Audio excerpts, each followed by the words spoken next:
Good evening बच्चों। आज हम लोग करेंगे क्वेश्चन नंबर 6, जिसमें क्वेश्चन में कहा गया है the velocity of the particle is zero at t equal to zero. यानी टी इक्वल टू जीरो पर वेलोसिटी अगर जीरो है तो ऑप्शन में दिए गए हैं कि acceleration at t equal to zero must be zero. देखिए अगर मान लीजिए किसी भी बॉडी को आपने ऊपर की तरफ फेंका, ऑप्शन ए का बात कह रहा है, और यहाँ से अगर हम टाइम चलना देखना शुरू किया, मान लीजिए ऊपर फेंका और यहाँ पर हमने पकड़ लिया और पकड़ने के बाद फिर इसको हम ड्रॉप कर रहे हैं और यहीं से हमने अपनी स्टॉप वॉच स्टार्ट कर दी टी इक्वल टू जीरो पे।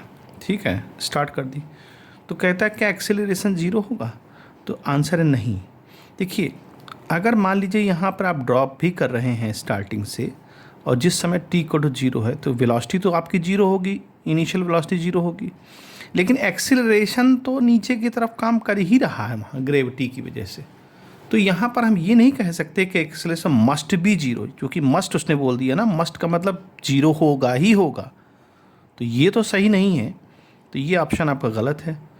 दूसरे ऑप्शन की बात करते हैं जिसमें कहा गया acceleration at t equal to zero may be zero. देखिए मे बी जीरो हो सकता है, मान लीजिए आपने ये स्टार्ट किया जर्नी और किसी ऐसे particular time t equal to zero पर अगर आपने देखा कि वहाँ पर वेलोसिटी ज़ीरो है, तो वेलोसिटी ज़ीरो है तो मे बी वहाँ पर अगर इनिशियल वेलोसिटी आपकी ज़ीरो है और फाइनल वेलोसिटी भी ज़ीरो है तो एक्सेलरेशन में भी वहाँ पर काम ना कर रहा हो।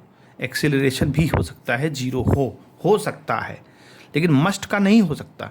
जैसे इस केस में हमने कहा था ना मस्ट है, तो मस्ट में नहीं हो सकता। हाँ मे भी जीरो हो सकता है, वहाँ एक्सेलरेशन मुझे जीरो हो सकता है, वेलोसिटी में चेंज नहीं आ रहा है तो वो एक्सेलरेशन जीरो हो सकता है, क्योंकि एक्सेलरेशन होता है वेलोसिटी में चेंज। तो जब वेलोसिटी में चेंज ही जीरो है मान लीजिए समय के साथ, तो आपका जो है एक्सेलरेशन जीरो हो जाएगा। तो ये ऑप्शन सही है। फिर आते हैं ऑप्शन सी की बात करते हैं। ऑप्शन सी में कहता है कि if the acceleration is zero from T. अब मान लीजिए एक आपने टाइमिंग ले ली जीरो से टी इक्वल टू जीरो से लेकर के टी इक्वल टू 10 सेकेंड। ठीक है, टाइम बीत रहा है आपका और टाइम बीत रहा है, तो टाइम बीतने का मतलब ये नहीं कि इसका जो है मूवमेंट भी हो रहा हो। लेकिन अब सी में देखिए क्या कहता है, if the acceleration zero from t equal to zero to 10 second the speed is also zero in this time. तो ये जरूरी हो सकता है कि स्पीड जीरो हो। भाई समय बीत रहा है, इनिशियल वेलोसिटी आपकी ज़ीरो है और 10 सेकेंड बाद भी फाइनल वेलोसिटी भी आपकी ज़ीरो है उस वक्त, तो स्पीड जीरो हो सकती है ना। तो स्पीड इज ऑल्सो जीरो, तो ये ऑप्शन आपका करेक्ट हो सकता है।